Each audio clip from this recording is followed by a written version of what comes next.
Usted sintoniza el programa especial Chequéalo Puerto Rico y estamos en transmisión simultánea por Sistema TV, Radio Isla 1320, Metro Puerto Rico, Noticel.com y periodismoinvestigativo.com. Y comenzamos esta noche con el tema de transparencia. Este es uno de los temas vigentes, pero quiero inmediatamente hablar con el panel que me acompaña y se trata del compañero periodista de Noticel, Oscar Serrano. Bienvenido. Hola, Oscar. Gracias. Así como también el licenciado Osvaldo Burgos. De hecho, tú también eres abogado, pero Osvaldo Burgos, licenciado, conocido por su trabajo en el tema de derechos humanos y transparencia. Bienvenido. Gracias.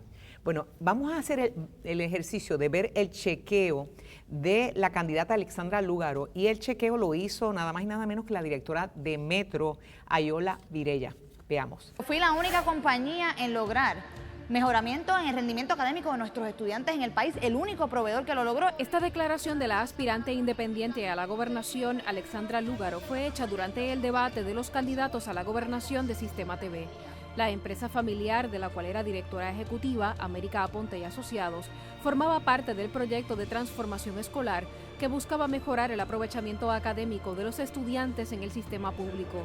Ayola Virella, editora en jefe del periódico Metro Puerto Rico, estuvo a cargo de la verificación de los datos e indagó con la propia Lúgaro. Ella nos hace referencia a los artículos de prensa de la época, que de hecho también lo había mencionado en el debate de Ponce.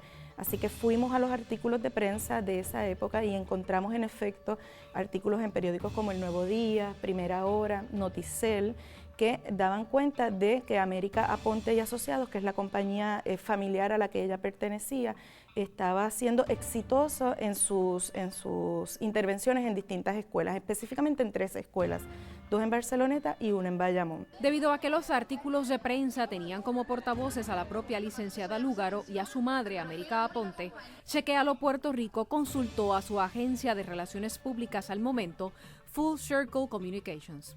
Y notamos que los artículos de prensa eran bien similares a los comunicados de prensa que ellos mismos proveían. Solamente en un comunicado se hablaba de cifras específicas en la escuela, en una de las escuelas de Barceloneta, pero no había una cita del Departamento de Educación o de algún funcionario del Departamento de Educación. Chequéalo Puerto Rico requirió al Departamento de Educación data sobre este particular.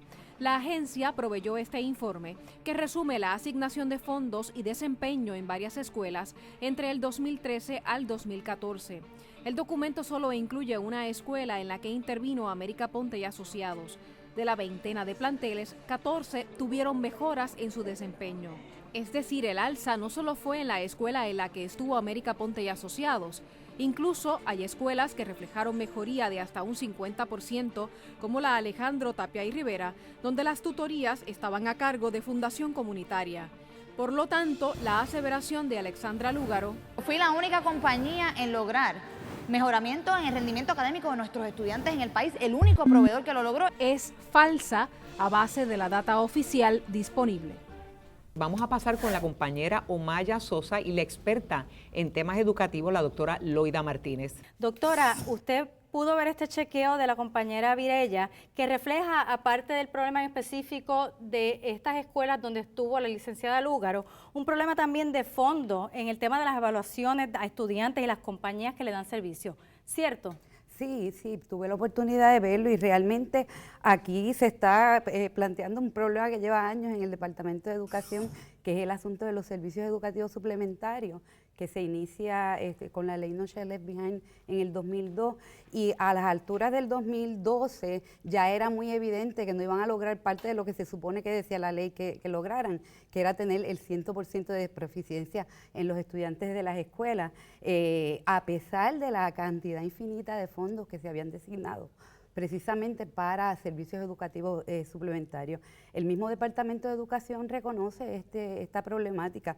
De hecho, en una ocasión nos pusimos a investigar esto un poquito más a fondo, sobre todo en el contexto de la discusión de los proyectos de reforma educativa que se presentaron en el Senado de Puerto Rico, y era impresionante, $700 millones para que las escuelas, cada vez más escuelas, estuvieran en lo que se llamaba plan de mejoramiento, porque no llegaban al progreso anual adecuado, y esto pues realmente es algo que es muy preocupante para toda la ciudadanía y para nosotros los educadores y educadoras. Estamos en una plena crisis económica. ¿Cuán importante es este dinero y cómo se pudo haber utilizado, se puede utilizar de una mejor forma para mejorar la educación que es tan importante para el país? Bueno, a nosotros nos parece que hay una necesidad muy grande de realmente aumentar los salarios de los maestros y maestras, ¿verdad?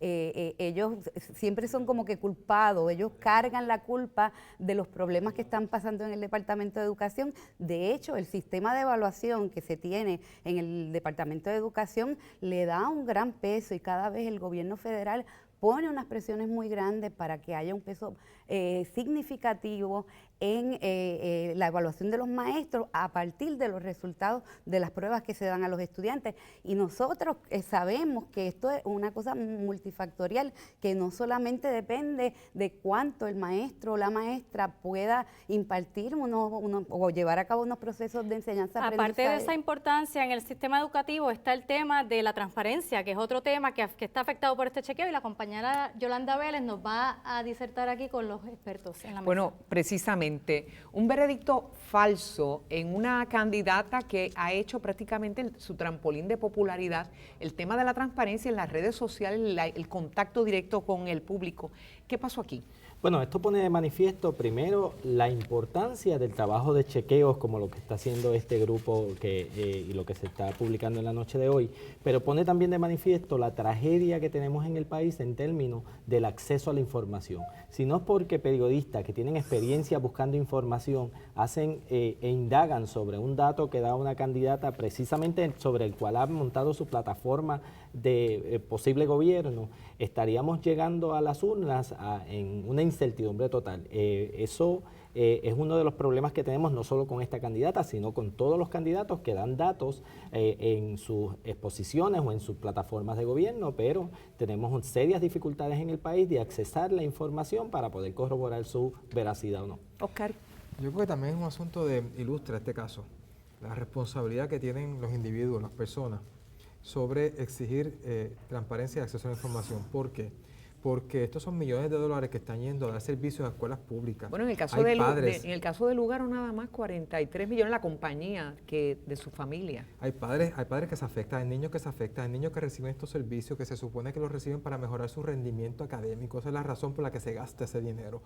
Los padres y esos mismos estudiantes son los primeros que deben exigir cuáles son las evaluaciones que han tenido esas compañías de desempeño, que estén disponibles rápidamente y ampliamente para los padres, y los mismos padres hasta divulgarlo. O sea, no debimos haber esperado a que la presidenta de esas compañías fuera candidata a la gobernación para mirar el tema de la calidad de las compañías, sino que debió haber sido una materia de los padres, de la comunidad escolar, estar velando ellos mismos cuál es la calidad de esos datos que se recogen sobre la efectividad de la compañía, para tomar acción sobre eso. En ese caso en particular, Lugaro, obviamente también ahí tiene el peso de que una compañía allanada en un momento dado, aunque todavía no se ha planteado nada de que haya una investigación firme sobre ella, pero no hay duda de que siempre hay unas interrogantes. A mí me parece que también la expresión, el tipo de expresión que hizo ella como candidata, yo creo que ahí también el tema fue decir, la mía es la única. O sea, esto de categórico. Yo soy el mejor y yo siempre lo hice bien y eso es tramposo, ¿no? Eso es engañoso y los candidatos deben evitar este tipo de... Bueno, pero eso es la naturaleza de los políticos, ¿no? Yo coincido con lo que plantea Oscar en términos de que el pueblo debe buscar esta información, pero también tengo que poner de manifiesto lo difícil que se le hace a una persona conseguir información pública en este país. Yo litigo casos de acceso a la información representando a periodistas a quienes se le ha negado previamente la información. Si a un periodista que tiene un entrenamiento particular para la búsqueda de la verdad se le hace difícil conseguir una información en este país, a ese padre o esa madre que está con sus niños en esta escuela, donde Lugaro dice que fue tan exitosa, se le va a hacer mucho más difícil accesar a esa información. Y sin ayuda de una ley que dé acceso precisamente. Precisamente. Bueno, amigos, vamos a pasar entonces al segundo chequeo de transparencia. Este es sobre unas declaraciones de Ricardo Rosselló que hizo en el contexto de sus propuestas para atender la corrupción y lo realizó la periodista Caricia Ortiz de Metro, con quien conversó Mardeli Jusino. La licenciada Eva Prados, de Frente al Ciudadano para la Auditoría de la Deuda, también reaccionó al veredicto. Veamos. Son 10.000 nombramientos de confianza y nadie sabe Y por eso es que pasó lo de Anaudi. Nadie sabe quién los nombra y cómo los nombran y a quién le están rindiendo cuentas. Cuestionado sobre su plan para atacar la corrupción en educación, Rosselló dijo que evaluará los 10.000 nombramientos de confianza del gobierno, cómo fueron nombrados y qué hacen, y que hará pública la información. En efecto, el Instituto de Estadísticas sostiene que a julio del 2016 había 9.542, pero el gobierno tiene 2 estadísticas oficiales sobre el tema. La otra, OGP, dice que la cifra más reciente es de junio del 2016 y son 6.310. O sea, que el gobierno usa 2 cifras oficiales para el mismo dato. La afirmación de Ricardo Rosselló son 10.000 nombramientos de confianza. Es verdadera, pero... Primeramente consultamos la fuente original, que fue la campaña, ¿verdad? Los miembros de la campaña de Ricardo Rosselló, tanto a su portavoz de prensa, Carlos Bermúdez, como a su director de campaña, Elías Sánchez. Ellos pues, nos remiten a un enlace del Instituto de Estadística, donde hay un amplio ¿verdad? Documentación estadística de los puestos en el gobierno, ¿verdad? Desglosados por si son contratos, puestos de confianza o de carrera. En efecto, vimos que estaba por meses y los números fluctúan mes con mes, mes a mes. Nunca se llegaron nunca hay una consistencia de que en efecto son 10.000. A veces había menos. La cifra mayor fueron 10.025, la cifra menor fueron 7.000 algo. Ajá. O sea que nunca pues, había una constancia de que siempre habían 10.000 puestos de confianza ocupados. Ni tampoco hay una referencia exacta de que son 10.000 los puestos disponibles, tampoco, porque no hay ninguna ley o algún reglamento que lo establezca. Así que eso va variando según la necesidad de cada agencia y de la actividad gubernamental particular. No es un número fijo, sino no es un número varía fijo. más o menos entre los, según el Instituto de Estadística, entre los 7.000 a 10.000 más o menos. Sí.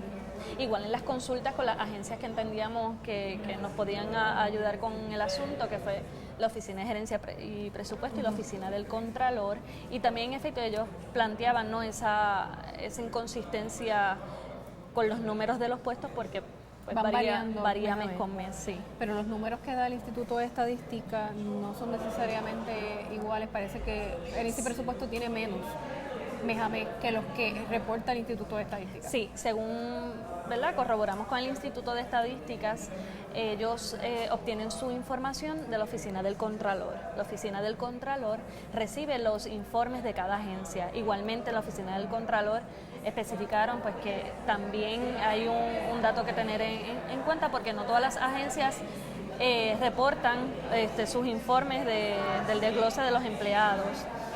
Igualmente, por otro lado, la Oficina de Gerencia y Presupuesto hace la salvedad de que, pues, por asuntos del presupuesto mismo, pues ellos tienen que tener, pues aseguraron que ese número era el certero, pues por la naturaleza de la elaboración del presupuesto. Pero el instituto también aclaró que aún así no tuvieran los informes de cada agencia, si no los recibieron, pues hacían el ejercicio, ¿no? Para no dejar el número estadístico en blanco. Tener el número más completo posible. Tener el número más completo, sí.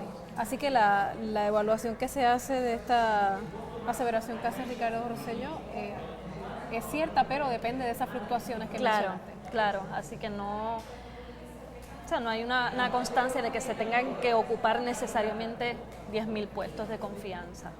En términos generales me parece positiva en términos de que el pueblo pueda, ¿verdad?, tener más información sobre las credenciales y los méritos de estas personas que ocupan puestos muy importantes en todas estas agencias, porque estos puestos de confianza muchas veces son personas que tienen a su cargo la ejecución y la supervisión y la dirección de aspectos y programas muy necesarios en las agencias. Pública de esas claro, y entonces en términos generales pues son personas que tienen muchas responsabilidades y lo ideal es que sepamos qué perfil y cuáles son las credenciales para que estas personas ocupen ese puesto. Y lo que hemos visto en muchos casos es que es más el amiguismo, lo político más partidista, lo que está influenciando esta contratación y no los méritos y las cualificaciones de estas personas para ocupar estos puestos. Así que en la medida que el pueblo pueda ver las cualificaciones de estas personas, pues definitivamente aporta un poco de credibilidad al proceso de reclutamiento y de contratación. Ahora, lo que es para mí bien importante es que no puede ser solamente a las personas que están ocupando estos puestos ahora mismo, sino que debe ser una política también de forma prospectiva, donde las personas que vayan a ocupar puestos de confianza de ahora en adelante, siempre se publique esta información para que el pueblo pueda ver, ¿verdad?, que son personas que tienen los méritos para ocupar estos puestos tan importantes de implementación de políticas públicas y de gestión principal de las agencias. Rapidito, denme su comentario sobre esto de Ricardo Rosselló y los 10.000 puestos de confianza. Bueno, en Puerto Rico, como decías, no hay una ley de acceso a la información, así que eso trae grandes dificultades. Por otro lado, cuando vemos los datos que el propio gobierno provee, tenemos dos datos distintos, así que se hace muy difícil,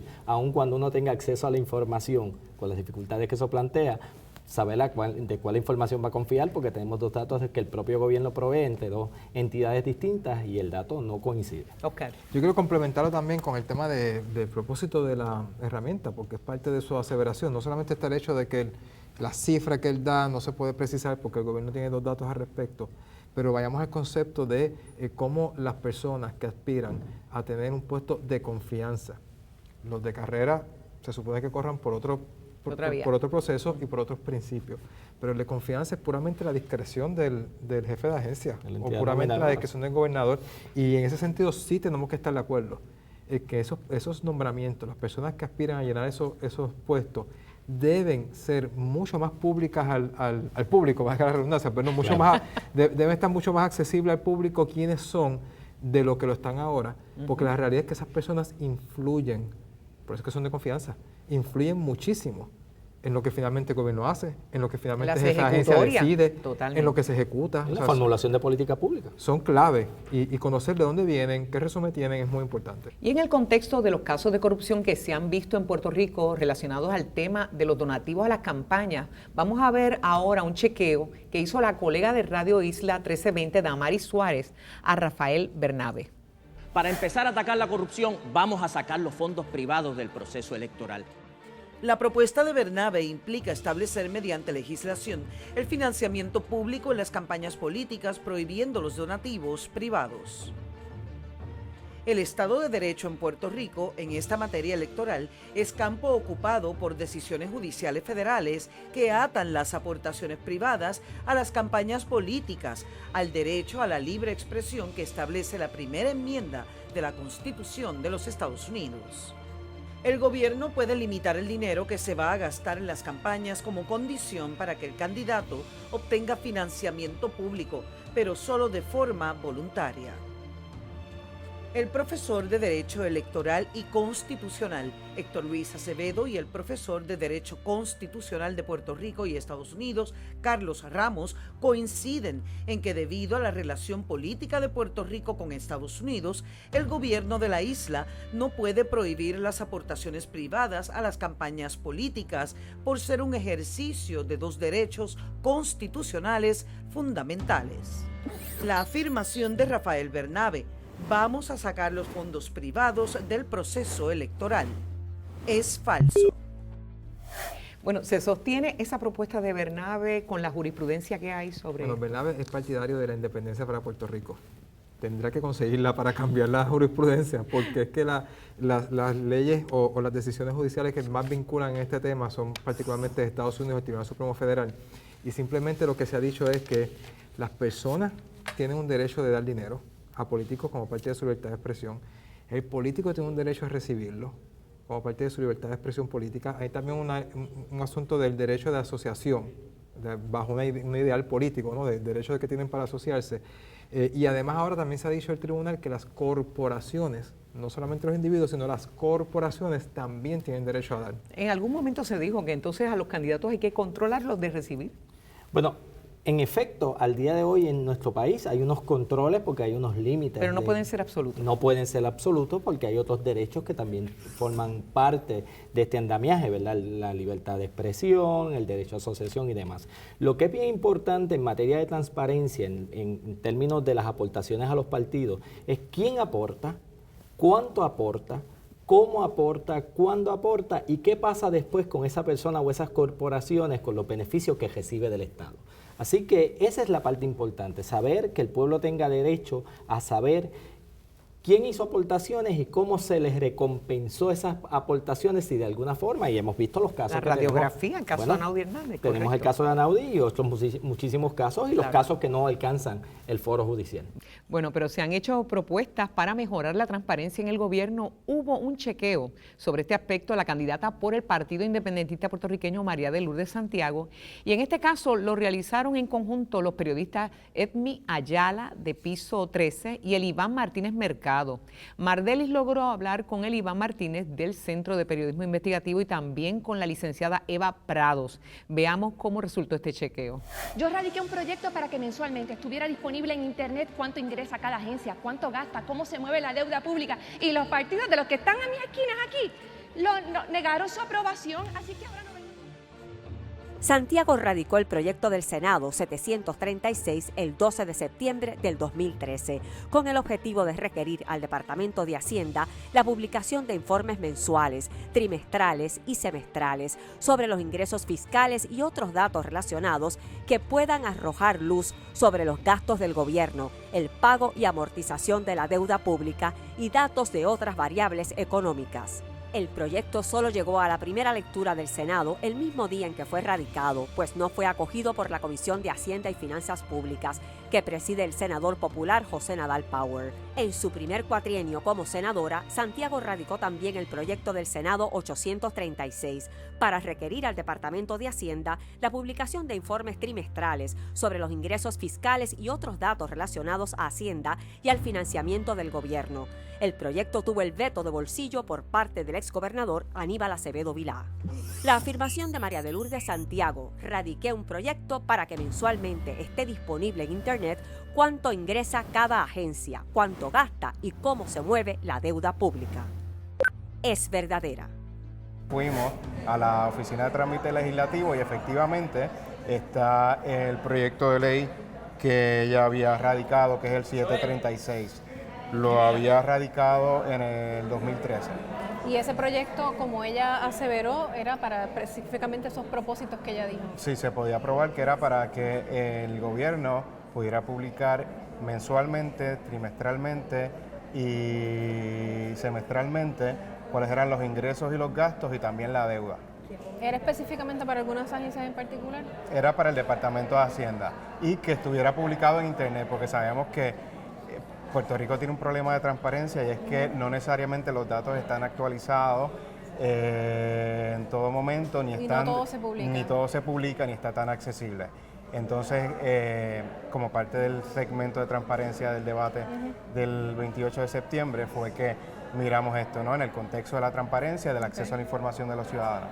Y este fue un proyecto que se radicó, y dentro del trámite legislativo que verificaron, ¿qué pasó con esa medida? Bueno, dentro del trámite legislativo vimos que el proyecto ni siquiera fue considerado por los miembros de otros partidos. Que era la denuncia que ella estaba haciendo cuando hizo esta aseveración. Exacto, fue la denuncia que ella hizo que prácticamente nadie le prestó atención. Y algo muy interesante es que puedes ver en el cuatrienio anterior de ella, que fue 2005 a 2008, que ella había sometido un proyecto similar y era para que Hacienda tuviera la información más actualizada y la publicara, y ese proyecto fue vetado por el exgobernador Aníbal Acevedo Vilá, fue un veto de bolsillo. Básicamente el proyecto lo que hace es un mandato ya por ley a lo que es Hacienda, la Oficina de Gerencia y Presupuesto y al Banco Gubernamental de Fomento a que hagan un informe donde describan los recaudos de Hacienda, los gastos del gobierno, que eso sería pues la responsabilidad de la Oficina de Gerencia y Presupuesto, y que el Banco de Fomento también describa pues cuánto de eso se está pagando en la deuda y cuánto.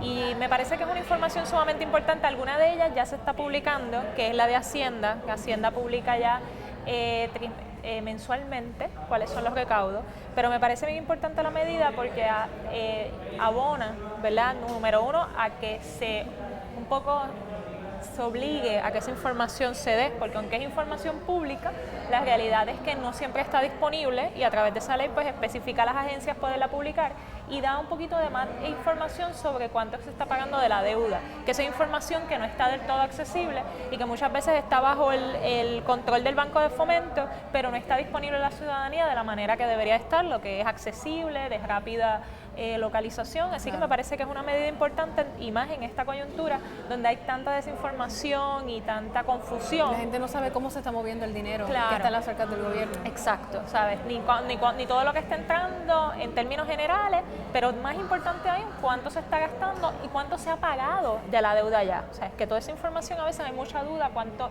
a cada rato hay variantes en cuánto se pagó, cuánto no se ha pagado, cuánto se ha pagado de intereses. Toda esa información debe estar claramente accesible a la ciudadanía. Este proyecto se quedó como proyecto de ley, como una medida, no pasó a convertirse finalmente en una ley. Es una propuesta aún de ella como legisladora, como senadora. Sí, y es lamentable, como te estaba mencionando, porque pues seguimos dejando que las agencias esa información la mantengan bajo su control y la senadora muy bien describe en su proyecto, es para garantizar la accesibilidad de esa información, que eso es sumamente importante para poder hablar de transparencia, que sea la información Quizás es una información accesible. que ahora el Estado tenga que brindarle a la Junta, pero no sabemos si el Estado o la Junta a su vez le van a brindar esa información a la ciudadanía. Bien podrían no hacerlo. Y todavía seguimos con el mismo problema. Nada nos garantiza que esa información esté disponible para que la ciudadanía pueda analizar esta información y pueda entender lo que está pasando con la deuda. Bueno, el veredicto es verdadero, pero obviamente no llegó a primera base en ninguno de los dos proyectos, ni el 736 ni 836. Pues era un buen proyecto, pero nada suficiente. Ya vimos lo que pasó con este proyecto. En el país necesitamos una ley de acceso a la información pública, de manera que esa discreción que al día de hoy tienen los jefes de agencia o que a veces incluso la persona que recibe la petición, que es el primer escritorio con que uno se enfrenta, es quien decide si le damos la información pública o no a la ciudadanía.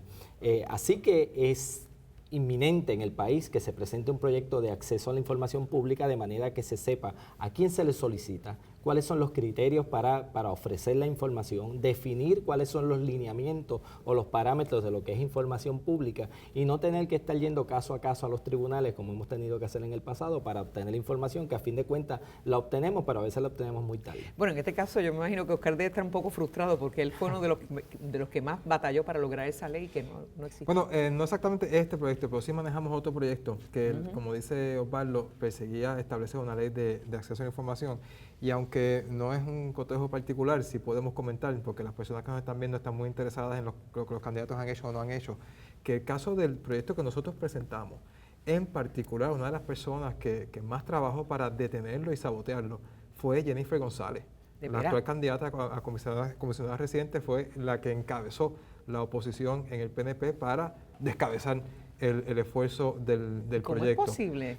¿Cómo se justificó? Por eso lo consignamos, para que responda por ello. Eso es interesante. Y de hecho, en el caso del PNP, debo decir que Johnny Méndez, al contrario, fue uno de los defensores del proyecto, fue uno de los cofirmantes, uno de los coautores del proyecto y defendió lo más que pudo, ¿no? El proyecto en su delegación. Pero Jennifer González, la representante Sonia Pacheco por el lado popular, fueron dos de las personas que en la discusión del proyecto más hicieron para que se malograra. Bueno, pues hay que estar pendiente a esos dos candidatas. Bueno, el candidato a la gobernación, Manuel Sidre, hizo un reclamo de transparencia durante el último debate. Vamos a ver qué dijo. Pero yo prefiero el leverage de una Junta de Control Fiscal que el leverage de Melba Acosta y de su grupo económico, que tuvieron 1 año y medio y ni siquiera me pudieron contestar cuánto era el % de los bonistas locales, que nos dijeron por mucho tiempo que eran el 40% y ahora resulta que son el 10%.